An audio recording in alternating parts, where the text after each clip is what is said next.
Mother కి cold and cough అయినప్పుడు breast feeding ఇవ్వచ్చా?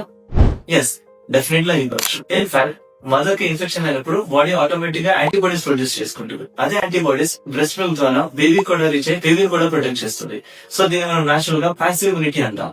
So you can feed the baby happily, కానీ make sure you have to take some precautions while feeding. So ఏంటంటే mother mask పెట్టుకోవడం కానీ feeding చేసేప్పుడు and also baby handle చేసినప్పుడు, baby things handle చేసినప్పుడు you have to properly maintain your hand hygiene and sanitization. That is more important. I'm doctor Rakesh, paediatrician, రేనా clinic, వడ్లబుల జాగేష్.